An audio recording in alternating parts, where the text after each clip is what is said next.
Bismillahirrahmanirrahim. Warahmatullahi wabarakatuh. Nahmaduhu wa nasta'inuhu wa nastaghfiruh. A'udzu billahi min shururi anfusina fala mudilla lahu wa may yudlil fala hadiya lahu. Wa ashhadu an la ilaha illallah wahdahu la syarika lahu. وأشهد أن محمدا عبده ورسوله يا أيها الذين آمنوا اتقوا الله حق تقاته لا تموتن إلا وأنتم مسلمون يا أيها الناس اتقوا ربكم الذي وخلق منها زوجها وبث منهما كثيرا ونساء فاتقوا الله الذي تساءلون به والأرحام إن الله كان عليكم رقيبا يا أيها الذين آمنوا اتقوا الله وقولوا قولا سديدا يصلح لكم أعمالكم ويغفر لكم ذنوبكم ومن يطع الله ورسوله فقد فاز فوزا عظيما أما بعد فإن أصدق الحديث كتاب الله وخير الهدي هدي محمد صلى الله عليه وعلى آله وسلم الأمور محدثاتها كل محدثة بدعة وكل بدعة ضلالة وكل ضلالة ما dimuliakan oleh Allah Subhanahu wa taala. Lanjutkan kajian kita dalam membaca kitab Al-Ubudiyah Ibn Taimiyah rahimahullah ta'ala. Lewat pada pertemuan yang terakhir, Allah Subhanahu wa ta'ala mengutus Rasul-Rasulnya, kitabnya, yaitu hanya kepada Allah Subhanahu wa ta'ala, tidak kepada selainnya, tidak kepada selainnya. Dan hamba yang paling sempurna, paling afdal adalah yang paling sempurna penghambaannya. Beliau menjelaskan bahawa dalam penghambaan ini ada yang berserah kepada Allah, tapi kepada selain Allah juga iya. Maka inilah yang dikenal dengan musyrik. Yang dalam penghambaan ada yang tidak mau tunduk kepada Allah Subhanahu wa taala. Yang seperti ini dikenal dengan mustakbir. Orang pun muslim, pun muslim yang murni memperhambakan diri hanya kepada Allah Subhanahu wa taala, tidak kepada selainnya. Jadi ada muslim, ada musyrik, dan ada mustakbir. Muslim yang murni penghambaannya hanya kepada Allah Subhanahu wa taala, cintanya hanya kepada Allah, tidak kepada selainnya. Takutnya hanya kepada Allah Subhanahu wa taala, tidak kepada selainnya. Adapun musyrik berserah kepada Allah, kepada selain Allah juga iya. Adapun mustakbir, orang yang takabur, betul-betul tidak mau berserah kepada Allah Subhanahu wa taala. Kemudian beliau mengurai sedikit tentang ketakaburan ini. Wa qad thabata fi sahih, telah sabit dalam hadis yang sahih, Nabi sallallahu alaihi wasallam, annal jannata la yadkhuluha man fi qalbihi mithqalu dzarrah, kama anna an-nar la yukhalladu fiha man fi qalbihi mithqalu dzarrah. Al-kibra muqabilan lil iman, fa innal kibra yunafi haqiqatal. Ya rahimahullahu taala, sabit dalam hadis yang sahih diriwayatkan oleh Imam Muslim, At-Tirmidzi, Abu Dawud, Ibnu Majah dan At-Tabrani dalam Al-Kabir. Rasulullah menegaskan bahawa surga tidak akan dimasuki oleh mereka yang di dalam hatinya terdapat ketakaburan walaupun sebesar dzarrah, walaupun seberat dzarrah, semut kecil, semut kecil. Kalau ada kibir walaupun sebesar dzarrah, maka sudah bisa menjadi penghalang seseorang masuk ke dalam surga. Di mana neraka tidak akan dikekalkan di dalamnya, bukan dimasuki ya. Neraka tidak akan dikekalkan di dalamnya mereka yang di dalam hatinya terdapat keimanan walaupun sebesar dzarrah pula. Walaupun sebesar dzarrah. Ya, mungkin saja masuk tetapi kekal, tidak akan mungkin kekal mereka yang masih memiliki iman walaupun. Beliau ingin tekankan di sini, Nabi menjadikan ketakabburan sebagai lawan dari iman. Apa? Sebab ketakabburan menafikan hakikat penghambaan. Antara iman, disitulah hakikat penghambaan. Ada tidaknya iman seseorang dilihat pada ada tidaknya ibadah seseorang. Yadkhulul jannah man kana fi qalbihi mithqala dzarratin min kibr. Tidak akan masuk ke dalam surga mereka yang di dalam hatinya terdapat seberat dzarrah berupa kibr, ketakabburan. Jaga hati dari ketakabburan, murnikan hati dari ketakabburan dengan cara betul-betul memurnikan ibadah, ketundukan, penyerahan, merendah kepada Allah Subhanahu wa taala. Dan juga kata beliau, kama thabata fi sahih, Nabi sallallahu alaihi wa ala alihi wasallam annahu qala Qulullah al-'azamatu izari wal kibriya'u ridai faman naza'ani wahidan minhuma 'adzabtuhu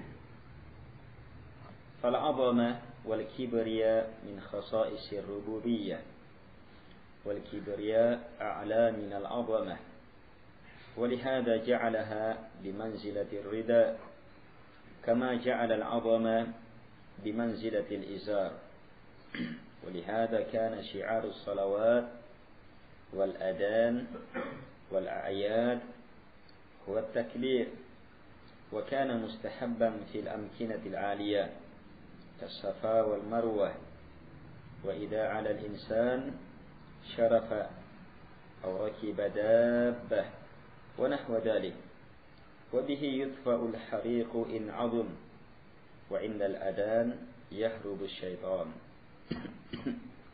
Baik, kata beliau rahimahullah ta'ala, dan juga sebagaimana telah sabit dalam hadis yang sahih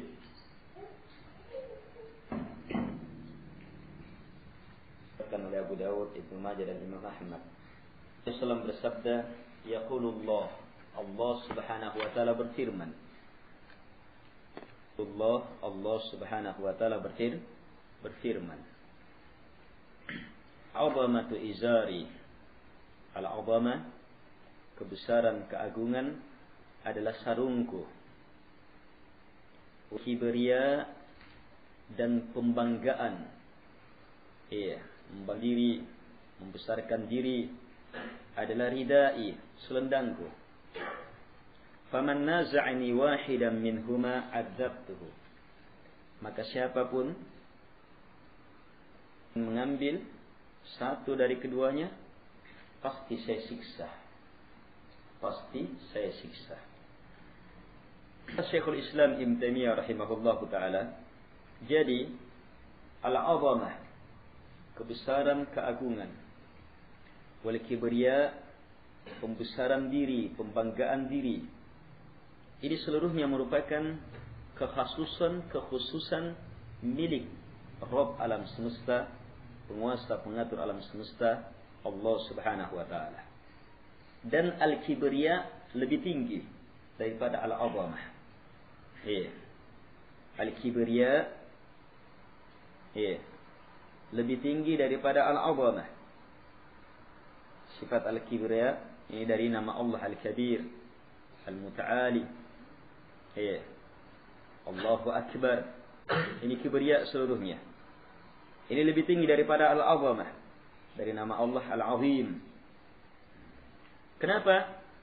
Karena itulah Allah menjadikannya sejenjang dengan selendang. Selendang diletakkan di atas. Al-'azamah untuk di bawah.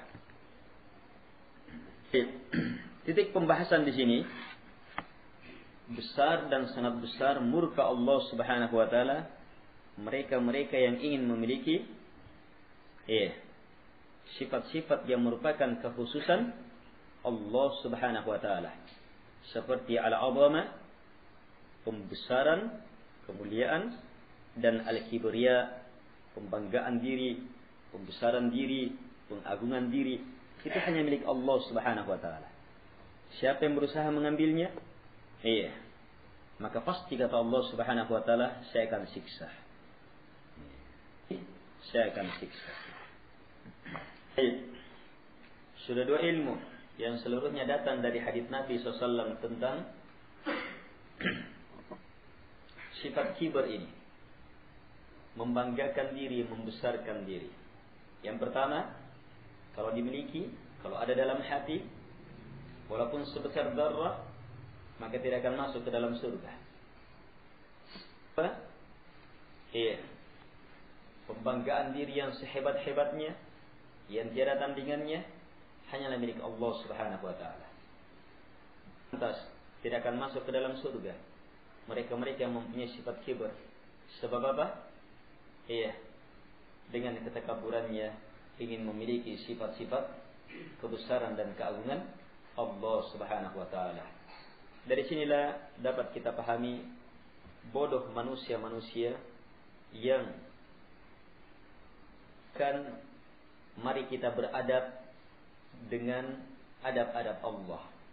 Mari kita berakhlak sebagaimana akhlaknya Allah, sifat-sifatnya Allah Subhanahu wa taala. Salah. Sifat Allah khusus milik Allah Subhanahu wa taala. Tidak akan pernah satu pun makhluk yang bisa memiliki sifat itu. Walaupun kadang sebagian orang yang memaksudkan dengan maksud yang baik, ayo kita mengasihi karena Allah Maha Pengasih. Berakhlaklah sebagaimana akhlak Allah Subhanahu wa taala. Arahnya bagus supaya orang mempunyai sifat pengasih. Tapi dia hubungkan dengan sifat Allah Subhanahu wa taala sebagai Maha Pengasih dalam makna karena Allah Maha Pengasih, maka berakhlaklah dengan sifat Allah. Karena Allah Maha Pengasih, maka kamu juga Maha Pengasih. Terus Allah Maha Besar, membanggakan diri. Kamu bagaimana caranya berakhlak dengan akhlak ini? Dengan sifat ini? Mau juga membanggakan diri? Tidak akan masuk ke dalam surga mereka yang di dalam hatinya terdapat kibar walaupun sebesar darah. Kita dituntut untuk mengasihi, tapi bukan artinya berakhlak dengan sifat-sifat Allah Subhanahu wa taala. Kasihi manusia sebab itu perintah Allah. Kasihi manusia sebagai wujud penghambaan kita kepada yang Maha Pengasih. Itu lafaz yang benar. Beribadah kepada Allah melalui pengenalan, keyakinan, keimanan terhadap nama-nama Allah Subhanahu wa taala. Itu perintah yang ada dalam Al-Qur'an. Walillahil asmaul husna fad'uhu biha. Hanya milik Allah nama-nama yang indah. Fad'uhu. Perhatikan perintah Allah. Fad'uhu. Berdoalah kalian kepada Allah biha, dengan menggunakan nama-nama itu. Ini yang benar. Doa kepada Allah melalui namanya. Dan doa ada dua. Doa langsung meminta, ya Allah yang Maha Pengasih, rahmati saya, kasihi saya. Ini doa. Dan ada doa dalam makna beribadah kepada Allah sehubungan dengan nama-namanya.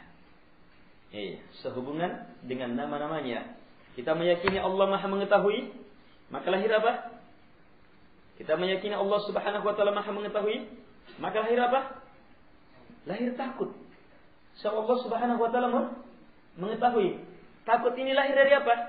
Dari mengenal bahwa Allah Maha mengetahui. Ini apa? Takut itu adalah ibadah kepada Allah melalui namanya. Paham? Itu doa juga. Mengenal Allah Maha mengasihi, Maha merahmati, maka apa?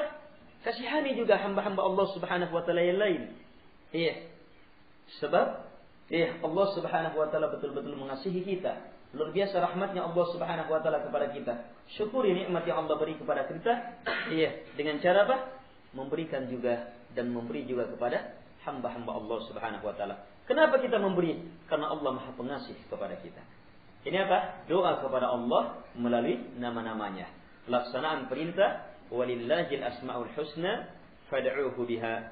Hanya milik Allah nama-nama yang indah, maka berdoalah kepada Allah dengan nama-namanya.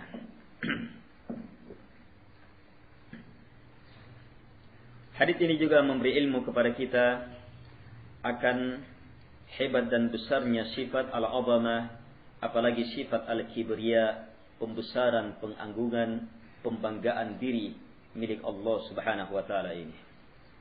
Beliau urai lebih jauh lagi. Karena itulah syiar dalam salat,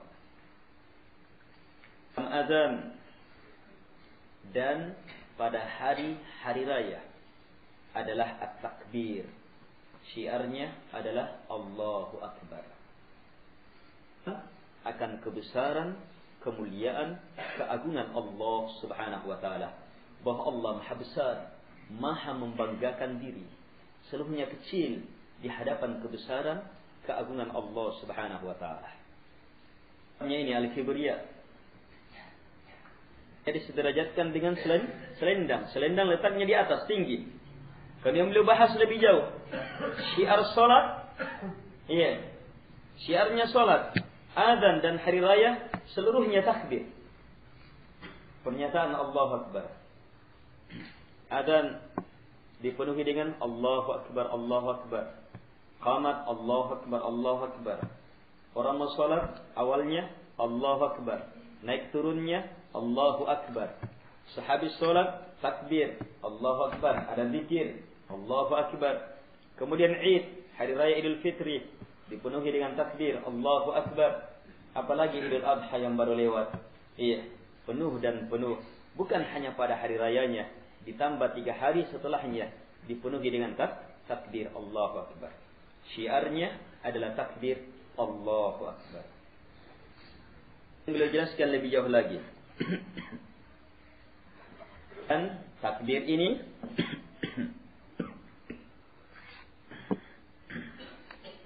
anjurkan di tempat-tempat yang tinggi. Ucapan takbir dianjurkan di tempat-tempat yang tinggi. Makanya adzan, iya, adzan itu harus di tempat yang tinggi. Karena coronnya sudah di atas, ya orang adzan sudah di bawah. Tapi kalau mati lampu, tidak benar itu muadzin adzan di sini. Tidak benar itu. Apa yang mau dengar kalau adzan di sini? Bukan adzan namanya, qomat itu. Kalau mati lampu di luar, naik ke pagar supaya terdengar. Sebab adzan artinya adzan apa? Supaya didengar. Telinga itu dengar. Kalau di dalam, tersembunyi lagi di dalam, siapa yang mau dengar? Dan ditempatkan di syariah tempat yang tinggi. Di zamannya Nabi, ya muadzin memang naik di tempat-tempat yang tinggi. Takbir memang ditempatkan di tempat yang tinggi. Juga pada waktu haji naik di Safa, Allahu Akbar yang dibaca. Ketika naik di Marwah, ini naik. Allahu Akbar yang dibaca. Dalam musafir perjalanan, perjalanannya lagi naik, masuk di Camba misalnya, kaki, yang dituntunkan membaca takbir. Kalau turun, subhanallah.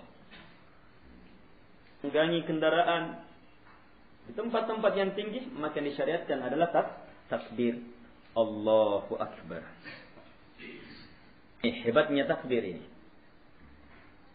Pernyataan takbir adalah pernyataan bahwa kita menegaskan Allah mempunyai sifat kibriya, kebesaran, pembesaran, pengagungan, pemuliaan diri. Bukan hanya sifatnya, bukan hanya namanya, bukan hanya perbuatannya, bukan hanya hukum-hukumnya, bukan hanya takdirnya, tetapi diri Allah, zatnya Allah juga maha besar, kecil seluruhnya. Di hadapan Allah Subhanahu wa taala, Allahu Akbar. Kata Syekh di sini, dan dengan ini, dengan takbir, api dipadamkan bagaimanapun besarnya. Kalau ada kebakaran, takbir akan memadamkan api. Hanya hadisnya lemah ini. Haditsnya lemah. Indal adzan, dan ketika adzan syaitan akan lari sebab takbir. Betul itu. Mau mengetahui bagaimana syaitan lari? Lihat suara lolongan anjing. Dengar suara lolongan anjing. Anjing tidak melolong kecuali melihat syaitan. Adzan, Allahu Akbar, Allahu Akbar. Akan terdengar anjing menggonggong. Itu melihat syaitan lari. Lihat hebatnya takbir itu. Apa? Sebab pembesaran pengagungan kepada Allah Subhanahu wa taala tidak boleh dimiliki oleh orang yang mengaku hamba Allah. Sebab yang namanya hamba betul-betul selamat dari ketakaburan. Selamat dari ketakaburan. Pembesaran, pengagungan diri, pemuliaan diri. Ini jemaah, ketakaburan merusak hakikat ibadah seseorang. Sini Syekh rahimahullahu taala mengantar kita memahami sifat ketakaburan dalam banyak sisi. Pertama, ketakaburan itu lawan penghambaan. Ketakaburan itu menafikan keimanan, lawan iman. Ketakaburan itu mengantar hamba kepada keruntuhan hakikat ibadahnya. Memberi ilmu kepada kita bahwa yang ingin betul-betul benar ibadahnya harus menggugurkan ketakaburan dalam dirinya. Syekh mengantar kita memahami bagaimana seseorang tidak akan mungkin masuk ke dalam surga selama masih mempunyai sifat ketakaburan. Kemudian beliau antar lebih dalam lagi bahwa ternyata sifat ketakaburan ini sifat khusus milik Allah Subhanahu wa taala. Tidak boleh dimiliki oleh siapapun juga. Yang menyembah Allah, kalau mengaku sebagai hamba Allah tapi kemudian memiliki sifat ketakaburan, betul-betul bertolak belakang. Sebab orang yang menyembah Allah Subhanahu wa taala, mereka betul-betul mengenal kebesaran dan kemuliaan Allah yang dengannya dia beribadah. Karena itulah syiar-syiar ibadah yang terbesar adalah takbir, pembesaran. Itu artinya apa? Yang mengenal ketakaburan Allah, yang mengenal sifat kemuliaannya Allah, yang mengenal Allahu Akbar, berarti apa? Betul-betul hebat ibadahnya. Karena itu mustahil orang yang benar ibadahnya katanya, kemudian merasa bangga, takabur, tidak perlu lagi dia melakukan ibadah. Mustahil. Sebagaimana dipahami oleh sebagian kelompok yang salah betul dalam memahami Islam. Katanya, kalau sudah sampai ke dalam jenjang tertentu ibadahnya, maka dia sudah bisa takabur. Itu kan bahasa kasarnya. Dia sudah bisa takabur. Dalam arti apa? Dia sudah bisa tidak sholat. Karena dia sudah bisa takabur. Mustahil. Orang kalau semakin benar ibadahnya, justru semakin tunduk. Kita diingatkan Allahu Akbar, Allahu Akbar. Panggilan azan. Qamatnya, sholatnya dari awal sampai akhirnya dipenuhi dengan takbir. Raya dipenuhi dengan takbir. Tempat-tempat tertinggi dipenuhi dengan takbir. Sebab yang pantas dibesarkan hanyalah Allah Subhanahu wa ta'ala. Dan sedikit pembesaran kepada Allah bukan hanya pada dirinya. Kebesaran ini kebesaran diri Allah. Kebesaran sifat-sifatnya, kebesaran nama-namanya, kebesaran hukumnya, syariatnya, perintah dan larangannya, kebesaran takdirnya. Baik maupun buruk. Besarkan Allah Subhanahu wa ta'ala. Orang yang bertakbir Allahu Akbar akan membesarkan Allah. Nama-nama Allah akan dibesarkan. Tidak akan rendahkan nama-nama Allah. Apalagi menganggap namanya Allah sama dengan namanya makhluk. Atau namanya makhluk itu sama dengan namanya Allah. Allahu Akbar menggugurkan semua itu. Sebab kalau Allahu Akbar membesarkan nama Allah. Nama Allah khusus milik Allah. Dengan segala kedalaman makna dan kebesaran yang ada dalamnya. Kita mengenal Allah Al-Alim. Apa artinya Al-Alim? Maha mengetahui. Kalau kita bertakbir sehubungan dengan nama Allah Al-Alim misalnya, itu artinya apa? Saya yakin semuanya diketahui. Saya lahir batin saya diketahui oleh Allah. Rencana saya, yang saya sudah lakukan, yang saya akan lakukan, yang sementara saya lakukan, yang saya rencanakan. Iya. Harus yakini Allah mengetahui kalau kita bertakbir membesarkan Allah Al-Alim. Kemudian apa? Akan lahir perbuatan-perbuatan apa? Takut. Ya. Iya. Ini mengantar kepada banyak sekali manfaat. Kita bisa gunakan untuk mewujudkan ikhlas. Untuk apa saya harapkan pujiannya orang sementara Allah Al-Alim, Maha mengetahui? Untuk apa saya perdengarkan? Untuk apa? Biar tidak diketahui. Yang penting Allah Subhanahu wa taala telah mengetahuinya. Sebab saya yakin Allah Al-Alim itu adalah bentuk dari Allahu Akbar, pembesaran saya terhadap nama Allah Subhanahu wa taala. Demikian pula takut. Untuk apa saya takut kepada ini dan itu? Saya takut kepada Dia yang Maha mengetahui. Dia ketahui saya berbahaya, bermasalah, ini saya takut. Karena Allah Subhanahu wa taala Al-Alim. Saya membesarkan Allah Subhanahu wa taala dengan namanya Al-Alim. Demikian semua nama-namanya.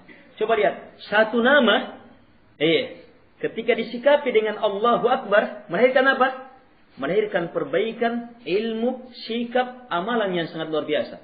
Melahirkan apa? Ilmu, perbaikan, metode, amalan, keyakinan, tindakan yang sangat luar biasa. Dari sikap satu nama dengan metode bertakbir terhadap nama itu. Apalagi kalau 2 nama. Apalagi kalau 3 nama. Apalagi kalau 4 nama. Dan nama-nama Allah Subhanahu wa taala tidak terbatas. Allahu Akbar.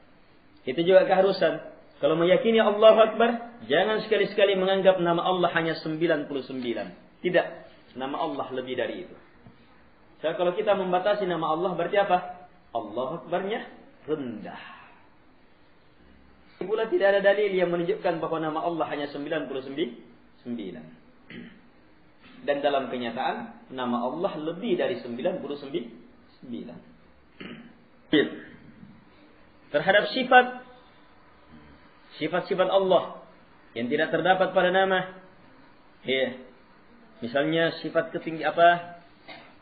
sifat turunnya Allah Subhanahu wa taala di langit dunia pada sepertiga malam terakhir. Allah turun di langit dunia.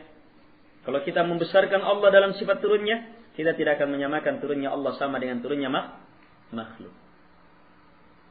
Kalau kita membesarkan Allah Subhanahu wa taala, yang turun di langit dunia pada sepertiga malam, maka kita betul-betul memperhatikan waktu itu. Kita akan memperhatikan waktu itu kalau kita membesarkan Allah. Allah mengatakan, siapa yang meminta kepada aku saya akan beri. Siapa yang berdoa kepada aku saya akan kabulkan. Siapa yang beristighfar minta pengampunan kepada aku saya akan ampuni. Maka kita akan perhatikan perkara-perkara ini. Kalau kita Allahu Akbar terhadap sifat-sifat Allah. Sifat Allah dalam Quran dan Sunnah sangat banyak. Sifat Allah lebih banyak daripada nama. Sebab semua nama Allah di dalamnya ada sifat. Tetapi tidak semua sifat Allah ada namanya. Demikian pula membesarkan Allah dalam hukum-hukumnya, dalam perintah dan larangannya. Allah memerintah, Allah melarang. Kalau kita Allahu Akbar, maka perintah dilakukan, kita tidak akan lewat batas. Kalau kita Allahu Akbar terhadap larangan Allah, maka kita akan tinggalkan larangan Allah Subhanahu wa taala dan kita tidak akan dekati. Ini Allahu Akbar. Hebatnya Allahu Akbar jamaah dalam mendidik. Ini satu dari metode menyadarkan seseorang melalui Allahu Akbar, melalui takbir. Ini metode yang sangat ampuh. Sebab apa? Takbir diterima oleh semua. Siapa yang tidak terima takbir? Siapapun kaum muslimin menerima takbir. Orang di luar Islam pun menerima Allahu Akbar. Allah Maha Besar. Tapi kaum muslimin hanya menerima takbir. Sehingga apa? Terbuka pintu untuk menyadarkan melalui jujur tidak bertakbir. Betul-betul mau Allahu Akbar, buktikan. Datang perintah Allah, bagaimana orang yang Allahu Akbar kalau datang perintahnya? Kalau betul-betul membesarkan Allah. Ada dua orang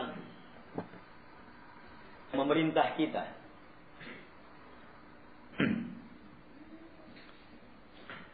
Yang pertama misalnya hanya teman. Tapi yang kedua Pak Bupati. Kebetulan bosnya kita.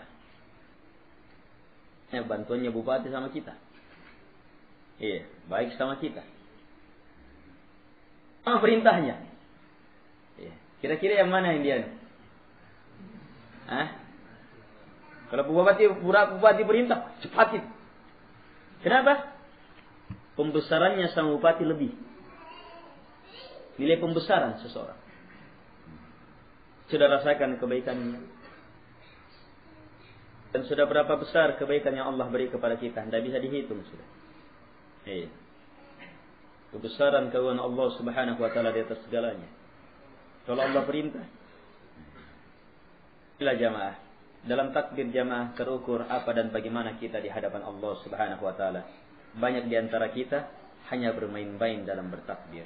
Bermain-main dalam bertakbir. Lafadznya saja fasih Allahu Akbar. Allahu Akbar. Diteriakkan. Diperlombakan. Tetapi nilai takbirnya sendiri kosong. Yang dimuliakan oleh Allah subhanahu wa ta'ala. Terus larangan. Larangan pun demikian. Kalau kita semakin besarkan Allah subhanahu wa ta'ala, maka pasti larangannya kita tinggalkan. Kalau kita membesarkan Allah subhanahu wa ta'ala, Allahu Akbar. Kebesaran, larangan-larangan, perintahnya, hukum-hukumnya. Demikian pula dalam apa? Dalam takdirnya. Ketentuan-ketentuan Allah. Allah takdirkan kita dapat musibah, takdirkan sakit, takdirkan kehilangan, takdirkan kekurangan harta, takdirkan ini, takdirkan ini. Maka apa? Membesarkan Allah, yakin bahwa itu takdir Allah. Tidak mungkin ada yang keluar dari kekuasaan Allah yang maha besar. Kalau begitu bersabar. Orang yang membesarkan Allah ketika mendapatkan musibah pasti bersabar. Semakin membesarkan Allah, dia akan ridha terhadap musibah. Semakin membesarkan Allah, justru dia akan bersyukur di balik musibah. Kalau betul-betul membesarkan Allah subhanahu wa ta'ala. Pembesarannya mampu melihat hikmah demi hikmah, kemuliaan demi kemuliaan yang Allah inginkan melalui musibah. Sehingga lahirlah kesyukuran kepada Allah subhanahu wa ta'ala di balik musibah. Demikian pula takdir Allah yang lainnya. Ada takdir Allah yang lainnya. Kita diberi kesehatan, ditambahkan hartanya, dijadikan sukses panennya, sukses usahanya, bertambah uangnya, bertambah kendaraannya, bertambah rumahnya, bertambah dan bertambah kebaikan, nikmat demi nikmatnya. Itu juga takdir Allah. So, kalau Allah tidak takdirkan, tidak akan kita dapatkan. Kalau kita membesarkan Allah, maka lahir apa? Bukan karena saya, bukan saya ini, bukan dari ini, bukan dari itu. Yang memberi hanya Allah subhanahu wa ta'ala. Akan muncul pujian kepada Allah. Lahirlah sikap hamba yang bersyukur kepada Allah subhanahu wa ta'ala. Kalau tidak bertakbir, dapat musibah, keluh kesah, buruk sangka kepada Allah subhanahu wa ta'ala. Dapat nikmat, ingkar kepada Allah. Tidak bersyukur. Sebab apa? Tidak bertakbir, tidak membesarkan pemberi nikmat, tidak membesarkan yang memberi musibah. Allah subhanahu wa ta'ala. Lihat jemaah, Allahu Akbar. Makanya Allahu Akbar. Di tempat-tempat kita berada dalam kondisi gawat, tertinggi. Syekh menyebutkan dalam kondisi bahaya. Allahu Akbar bisa menjadi penenang. Allahu Akbar. Besarkan Allah subhanahu wa ta'ala. Antara makna pembesaran, membesarkan Allah, membesarkan diri Allah, membesarkan zatnya Allah. Zat artinya diri Allah. Bukan zat artinya zat dalam istilah kimia.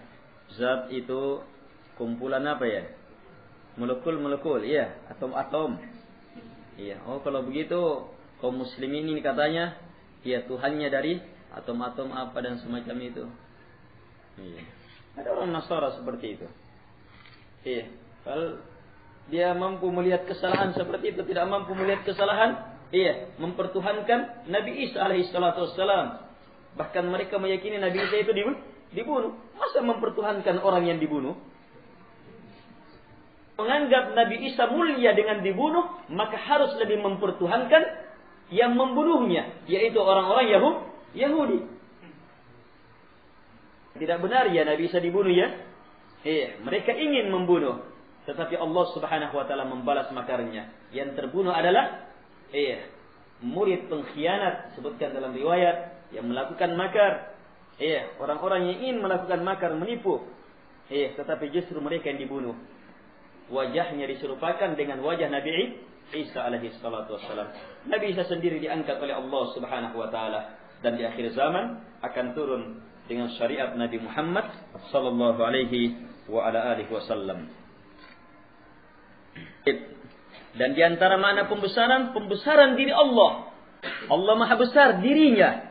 Kita jamaah, bagaimanapun besarnya kita kecil, bagaimanapun besarnya gunung kecil, bagaimanapun tinggi dan hebatnya besarnya langit, tetap kecil di hadapan kebesaran Allah Subhanahu wa taala. Tidak usahlah dulu kebesarannya Allahu Akbar. Kebesaran makhluknya saja sudah tidak mampu akal kita menjangkaunya. Nabi menjelaskan, ayat Al-Quran, wasi'a kursiyuhus samawati wal ard. Kursi Allah wasi'a. Ada makhluk yang namanya kursi. Kursi Allah wasi'a, melingkup langit dan bumi. Luas langit dan bumi jika dibandingkan dengan luas kursi ini jika dibandingkan dengan langit dan bumi.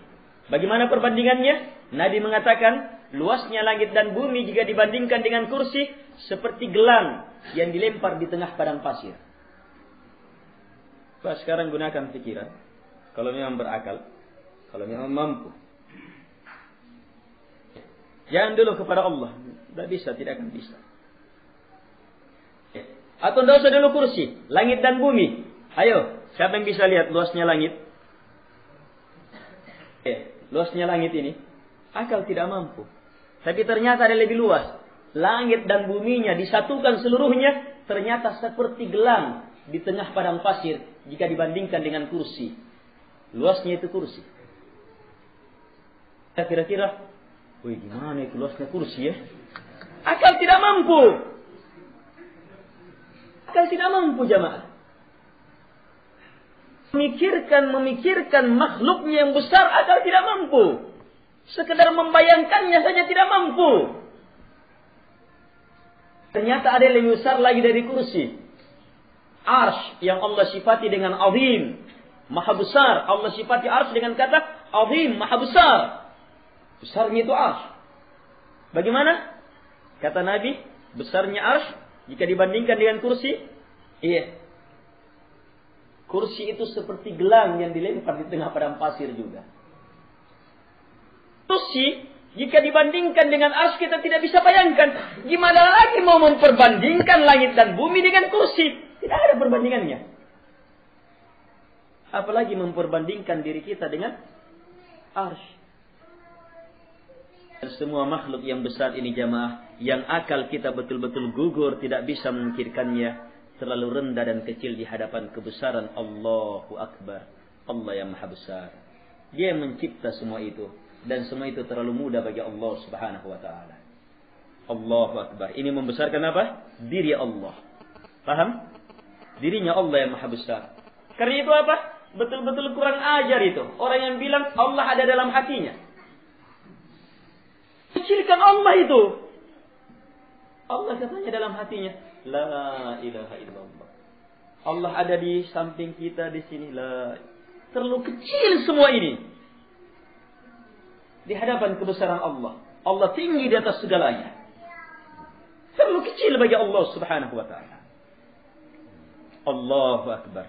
Itu Allahu Akbar pada diri Allah, pada zat Allah Subhanahu wa ta'ala.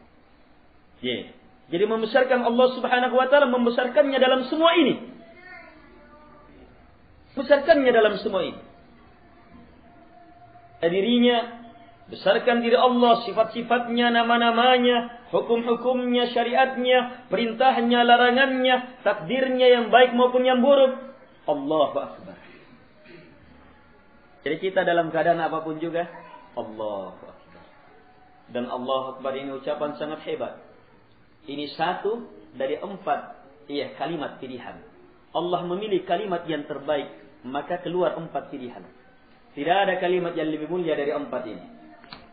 Subhanallah, walhamdulillah, wala ilaha illallah, wallahu akbar. Ini 4 kalimat yang paling afdal, paling mulia. Dan 4 ini juga merupakan kalimat-kalimat Quran. Yang dari Al-Quran. Allah memilih kalimat-kalimat termulia. 4 ini yang keluar. Besar, sangat hebat, sangat mulia. Dan diantaranya Allahu Akbar. Diantaranya Allahu Akbar. Di sini Allahu Akbar punya keutamaan khusus lagi. Di antara keutamaan khusus Allahu Akbar, 100 kali bertakbir, maka seimbang dengan 100 kurban, 100 ekor onta yang dikurbankan. Onta yang bagaimana? Onta yang muqalladah, yang memang sudah diikat lehernya, ditandai. Itu disebutkan dalam Al-Quran. Kurban disebutkan dalam Al-Quran dengan kata al-qala'id. Yang sudah dikasih tanda. Kalau hewan sudah ditandai bahwa ini hewan kurban, dikasih tanda. Ini berarti apa? Ini lebih mulia daripada hewannya yang mau dikurbankan tapi belum ditandai. Ini hewan kurban yang paling mulia. Dari semua jenis hewan kurban, yang paling mulia adalah onta. Dan di antara semua onta yang paling mulia yang sudah ditandai. Kemudian apa? Kata Nabi SAW, mutaqabbalah, yang diterima. Semuanya diterima kurbannya. 100 ini semuanya diterima. Itu seimbang dengan apa? Bertakbir 100 kali. Takbir 100 kali seimbang dengan apa? Berkurban 100 ekor onta yang sudah terikat dan semuanya diterima oleh Allah Subhanahu wa taala. Hebatnya itu takbir. Santai, tidak ada aturannya. 100 kali. Kalau mau lebih banyak 200 kali. Mau lebih banyak lagi 300 kali, tidak dibatasi. Demikian pula subhanallah, alhamdulillah, la ilaha illallah, Allahu akbar. Kalimat-kalimat yang sangat mulia. Dan terlalu banyak kekosongan dalam kehidupan kita. Diisi dengan hal-hal yang melalaikan, atau melamun saja, atau lebih mengerikan lagi kalau justru diisi dengan hal-hal yang haram. Padahal santai, subhanallah, walhamdulillah, wala ilaha illallah, wallahu akbar. Luar biasa kemuliaan yang sudah tercatat. Jadi ini ikhwah, ini uraian sedikit pembahasan Syekh rahimahullahu taala tentang ketakabburan sehubungan dengan ibadah. Pertanyaan, ada yang mengatakan bahwa orang-orang yang ikut salaf adalah orang-orang yang takabbur karena merasa benar sendiri. Bagaimana ucapan ini? Kalau ada orang yang mengikuti salaf, mengaku saja, sementara menganggap dirinya besar, amalannya pasti terima, menganggap dirinya sudah baik, tidak ada cacatnya, maka benar takabbur orang itu. Sebab tidak semua yang mengaku benar keadaannya. Siapa? Dia tidak benar dalam mengikuti salaf, sebab manhaj salaf tidak mengajarkan hal itu. Justru manhaj salaf adalah manhaj yang ketika semakin dikenal, orang semakin menyadari kesalahannya, melihat cacat pada dirinya, tidak akan pernah mensucikan dirinya. Jelas ini? Tapi bedakan dengan merasa benar dalam arti apa? Apapun yang bersumber dari Quran dan Sunnah, sebagaimana dipahami oleh para sahabat, maka itu kebenaran. Selain itu pasti salah, siapapun yang mengucapkannya. Kalau ini dianggap takabbur, maka yang menuduhnya lah orang yang takabbur. Kalau ini dianggap takabbur, maka yang menuduh ucapan, orang yang mengucapkan ucapan ini adalah orang yang takabbur. Sebab takabbur kata Nabi adalah raddul haq wa ghamtun nas. Ada dua. perkara. Takabur kata Nabi adalah menolak kebenaran dan merendahkan manusia. Banyak-banyak orang hanya memahami takabur dengan apa? Merendahkan manusia, menganggap dirinya tinggi. Padahal takabur yang lebih mengerikan adalah menolak kebenaran. Itu takabur yang lebih mengerikan. So, kita langsung takabur di hadapan Allah Subhanahu wa taala. Allah tegas mengatakan, "Was-sabiqunal awwalun minal muhajirin wal ansar walladzina ittaba'uuhum bi ihsan, radhiyallahu anhum wa radu'an." Sampai akhir ayat. Allah mengatakan, orang-orang yang pertama masuk ke dalam Islam dari kalangan muhajirin dan ansar. Langsung Allah sebut sahabat. Inilah salaf, pendahulu kita. Allah langsung sebutkan sahabat, muhajirin dan ansar, dan yang mengikuti mereka dengan cara yang baik. Allah katakan walladzina tabauhum bi ihsan, mengikuti mereka dengan cara yang baik. Apa kata Allah? Allah ridha kepada mereka, mereka pun ridha kepada Allah. Allah persiapkan untuk mereka surga-surga. Ini harus yakin ini. Tidak boleh ragu ini, harus terima ini. Nanti mengikuti para sahabat, nanti mengikuti as-salaf baru benar. Selain itu selamanya Allah tidak akan pernah ridai. Iya. Kalau ucapan ini dianggap takabur, maka yang menganggapnya takabur adalah orang yang takabur. Sebab menolak al-haq, menolak kebenaran. Dan harus benar menyatakan ini. Tidak boleh ragu menyatakan itu. Tapi kalau menganggap saya sudah pasti benar, saya sudah pasti diterima, ini dan itunya, maka ini ketakaburan jemaah. Siapa yang menjamin? Kalaupun anggap tadi terima saat ini, siapa yang menjamin akhir hidup kita di atas kebenaran? Tidak ada jaminan. Tidak ada jaminan. Karena itulah, orang ketika semakin mengenal tauhid, mengenal ibadah, maka pasti semakin banyak beristighfar. Allah berfirman, "Fa'lam annahu la ilaha illallah, wastaghfir li dzambik walil mu'minina wal mu'minat." Allah dalam ayat ini memerintah nabinya dengan dua perintah. Perintah pertama, ilmu ya Muhammad bahwa la ilaha illallah. Disuruh mengilmui la ilaha illallah, bahwa tidak ada yang berhak disembah kecuali hanya Allah Subhanahu wa taala. Berarti apa? Menegakkan tauhid, menegakkan ibadah. Disuruh menegakkan ibadah. Rasul kita disuruh. Setelah itu apa menyusul perintah apa? Wastaghfir, dan beristighfarlah. Itu artinya apa? Bagaimanapun hebatnya ibadah seseorang, sempurnanya adalah ketika semakin masuk ke dalam istighfar. Kalau ada yang menegakkan la ilaha illallah, kemudian tidak masuk ke dalam istighfar, berarti apa? Tidak sampai-sampai ibadahnya. Sebab nanti benar istighfar, nanti benar ibadahnya seseorang, nanti benar penegakan la ilaha illallah ketika seseorang masuk ke dalam perintah yang kedua, wastaghfir li dzambik walil mu'minina wal mu'minat. Karena itu berbanyak istighfar, berbanyak istighfar. Baik, saya rasa ini cukup. Sekian.